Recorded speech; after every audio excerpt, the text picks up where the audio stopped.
Hey guys, Scum here. Today's going to be a little bit of a different kind of video. It's going to be a response video to a video that Sean Count Blagorath did a while back, his most important albums in his collection, or most meaningful. Saw some other guys on YouTube do it, like Canyon Bickle, Josh Armijo, guys that kind of inspired me to do my own YouTube channel, so I think it'll be a fun experience, and I've given some thought into it. And really, there were so many to choose from, but I tried to keep it limited. I'm going to start kind of at the beginning of what got me into music, and then we're going to go from there. I'll get into some of my more rare albums and albums that I spent the most amount of money on. So to start it off, this is the first album that I ever bought, the Misfits Static Age, and it's got a nice little tear in the sleeve there, which I'm still upset about, but I bought this album just because I thought it looked cool, and I love the Misfits. They are and always will be my favorite band, and I think I was like 15 or 16. I got this for my birthday. I didn't even have a record player at the time, and who knew that one record would turn into over 1,000 someday. So I'm very grateful that I still have this record. It's very important in my collection because it's the first one I ever bought, and that one I'll never get rid of. And the Misfits I actually discovered when I was probably 12. They were the first band that really got me into music. I mean, before then, I obviously knew what music was, but there weren't any bands that I really cared about until I heard the Misfits. And I actually caught on during the Michael Graves era of the Misfits, and the first album, the first CD I ever remember buying was this one, Misfits American Psycho. And I've had this one since I was probably 12 or 13, and again, a CD I'll never part with, hugely important in my collection. And I eventually was lucky enough to find the vinyl. It's pretty hard to come by. It's got the original insert still. Black vinyl. Pretty stoked to have this one in my collection because, I love the Danziger era Misfits. It's probably, all things considered, my favorite. But I'm kind of partial to the Graves era Misfits because they were the first that I heard. And I also have the Famous Monsters picture disc. I'm not really too fond of picture discs, but the regular vinyl of that one is very difficult to find. Even the picture disc was hard to find and pretty expensive when I came up on it, but again, essential for me. And then another band, certainly not a metal band, but Alkaline Trio. There were a lot of albums that I could choose from, but I chose Good Morning because, again, I think it was the first one that I heard by them. And they will always be one of my favorite bands, even though they're not a metal band. This one has a cool gold, kind of a black haze on it. It was part of a box set, and that box set is actually pretty expensive. If you go on Discogs and look it up, it goes for hundreds of dollars, which is nothing compared to what I paid for it originally. And this one was a groundbreaking album for me, as I'm sure it was for many people. Converge, Jane Doe. This was a band back in 2004 I saw at the very last Hellfest in New Jersey, and I went over to their merch table and bought this album on CD, and I had never heard anything as aggressive as what Converge does on Jane Doe. The harsh screaming vocals, the really intense drumming. They really blurred the lines between metal and hardcore, which for me as a 14-year-old kid was something that I was drawn to because nothing out there was for me. Nothing really spoke to me until I heard, Converge with that album. Changed my life, honestly. another album that kind of introduced me to heavy music, Hatebreed, The Rise of Brutality. I was with my cousin who lives in Tucson, Arizona, where I was born, and we were driving around in her car, and she put on the song Doomsayer off that album, and I can still remember that feeling that I got. I had never heard anything that heavy before, anything that intense, and it's a feeling that stuck with me all these years, 13 some odd years later. So that band, hugely influential into getting me into aggressive music. And then, my high school years, there were a lot of, hardcore and punk bands that I liked. With this one, Suicidal Tendencies, Join the Army. This is a cool promotional pressing. And then, bands like Cro-Mags, The Age of Quarrel, my favorite Cro-Mags album. Black Flag, My War, favorite Black Flag album. Rollins' Black Flag, that's what does it for me. And then Bad Brains. If you've never heard this album, their self-titled album, their first album, if you've never heard it, I strongly urge you to listen to it, because what they were doing back in the day was something very special. So those are just some albums that I grew up listening to. I'm very happy to have them on vinyl. And then when I was about 20, that's when I started getting into really kind of extreme metal. There was an FYE about 10 minutes from my house, and all of their metal CDs were $9.99 or less. So I remember going there with my friend Thomas, and we would just scavenge the CD, the metal CD section. And I remember getting this album, Cannibal Corpse, The Bleeding.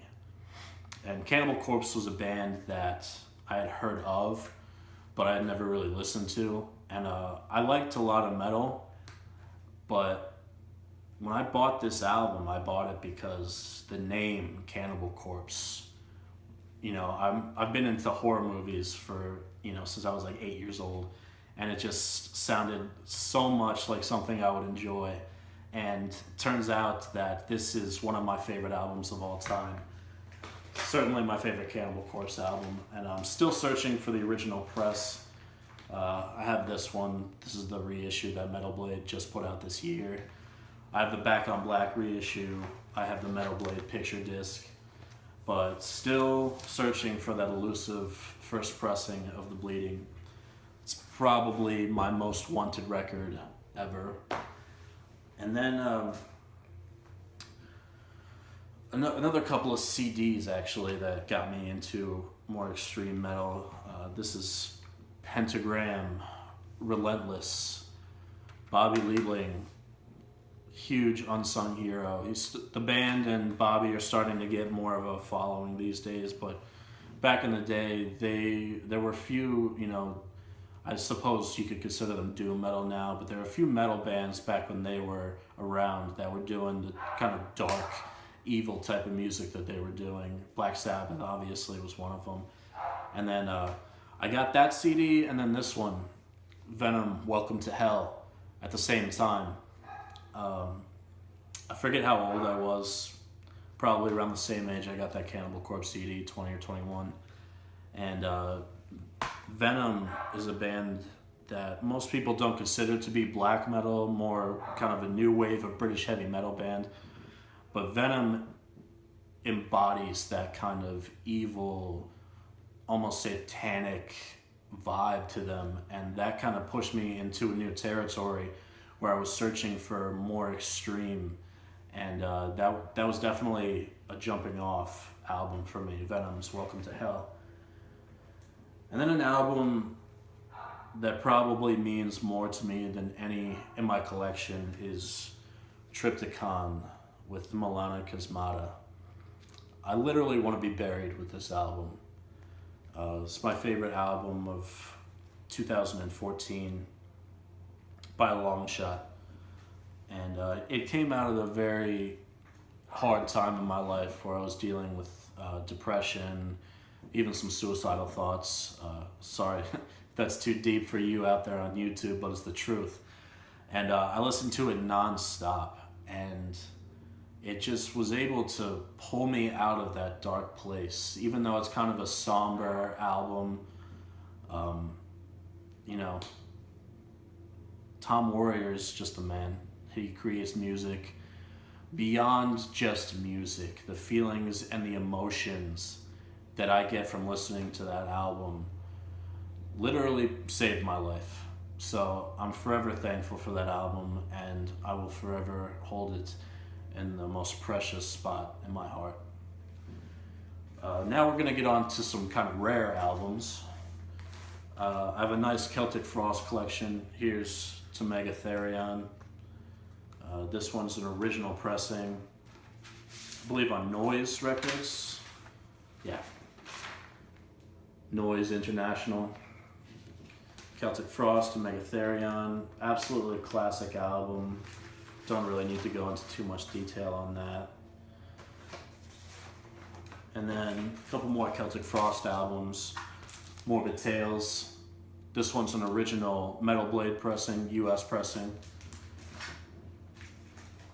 And then this one I actually just recently got. Celtic Frost, Emperor's Return, their mini album. Classics on this. Circle of the Tyrants, Dethroned Emperor. Absolutely love this album. Again, original Metalblade pressing. Can't beat that old school Metalblade logo. Just can't be done.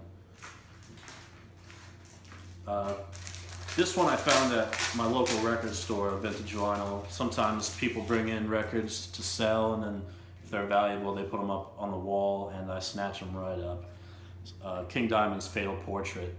Still in the shrink wrap. Still got the hype sticker on it. This is an original pressing on Road Racer Records. This one is probably tough to come by. I lucked out and got a perfect copy. I think this was only like $50, $60 too. So extremely happy with that. And then to keep it with King Diamond, my original pressing of Merciful Fates, Don't Break the Oath. This one, I believe is Combat, yep. Combat Records, Green Label. Such a cool album. I mean, the King, what else can I say? Oh, this is a good one. Pestilence, Consuming Impulse. Martin Van Drunen fronted this band for a little while before he went on to form Asphyx. This is one of my favorite albums ever. Original Road Racer pressing. A friend of mine tagged me in a post on Instagram from a record store called Double Decker Records in Allentown, Pennsylvania, which is, I used to live there for about a year, and I live about an hour from there now. My friend tagged me in a post of them posting that record, and I've been looking for it for so long. So I called them up. I was at work. I went outside, called them up. I said, hey, that Pestilence record that you guys just posted, can you please hold on to it? I live about an hour away. I'm headed there as soon as I get out of work. And they were kind enough to hold it for me, and I drove straight there after work and bought it. It's only $50, which is a better price than what I've seen it go for online, and it's in perfect condition. So that's a cool story behind that one. Dedication. This one, again, lucky enough to come across Scream Bloody Gore, Death. Got the bobblehead back here. Original insert. Combat Records, the camo inner label. Perfect condition. The sleeve is mint. The record is mint. Can't believe I came across this one. That one might have been at Double Decker Records too, but very, very stoked to have that in my collection. This is a record that I spent a long time looking for. This is the true Incubus, Beyond the Unknown. first pressing of this record. Probably up there in terms of the amount of money that I've spent. Original Nuclear Blast pressing. Including shipping, I spent almost $100 on this record, which in all reality is not that bad compared to the prices of some of the other records that I know people have spent a ton of money on. But looked for that one for a long time, finally came across a good copy, and I pulled the trigger, and I don't regret it at all. And then these are a couple reissues, but they're out of 100. Earache Records has been doing a great job with their full dynamic range reissues. This one is for Bolt Thrower's Warmaster. This is the red and yellow split. Only 100 copies of these pressed. And I literally sat on my computer until the time when they announced the pre-orders for them. I was lucky enough to get one into my cart and into my collection before they sold out, which I'm sure was within minutes. And then same deal for this one. Another classic record, Entombed, Left Hand Path. This one's like the Toxic Slime Green or whatever funky name they had for it, but this one is also out of 100. So again, reissues, but very limited and hard to come by. And then I saved the best for last. This is the Holy Grail, Typo Negative's None More Negative box set. Now I have a lot of box sets, but none more valuable than this one. And these were released for Record Store Day a while back, and they quickly sold out. You know, if you've tried to look for one, they go for an insane amount of money. I got mine secondhand for $400, which is the most I've spent on any box set or one record. But I've seen them go for as much as $800 or $1,000. So I consider myself, very lucky to have this. I'm gonna pull out one specific album. That's October Rust, because this was the first album that I heard by Typo Negative. And a little bit of backstory on that. I never got to see Typo Negative live, which is something that I'll regret forever. But I was at a Danzig show, and it was right after Peter Steele had passed away. And Danzig and Typo Negative had toured back in the day. Johnny Kelly, the former drummer of Typo Negative, now plays drums live with Danzig. So he was talking about Peter a little bit. And at the time, I didn't really know who he was. So I was with my friend. I said, "Who's this Peter Steele guy?" He didn't know either. And we looked it up, found out he was a singer and bass player for bands like Carnivore and Typo Negative. So we went to that same FYE that had all the cheap metal CDs. And he bought October Rust and let me borrow it. And when I first heard the track, My Girlfriend's Girlfriend, I was stuck on it. It was so catchy, it got stuck in my head. And from there, it was just, it turned into an obsession, much like my collection. Typo Negative is one of my favorite bands ever. So is Carnivore. Peter Steele, absolute genius. A true musician and artist, brilliant mind. I could talk about Peter Steele for hours, honestly. I could make my own video just on Typo Negative. But I feel like this video is going on for long enough.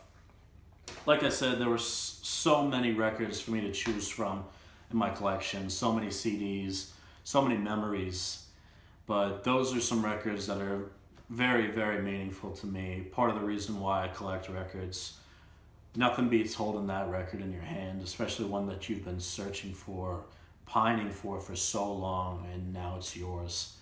I'm sure you other collectors out there know that feeling, so don't have to express how much my collection means to me, but I hope you enjoyed this video. I'm sure I'll post some links in the description for some of these records. This is my longest video so far. If you made it so far, I really appreciate it. Thank you.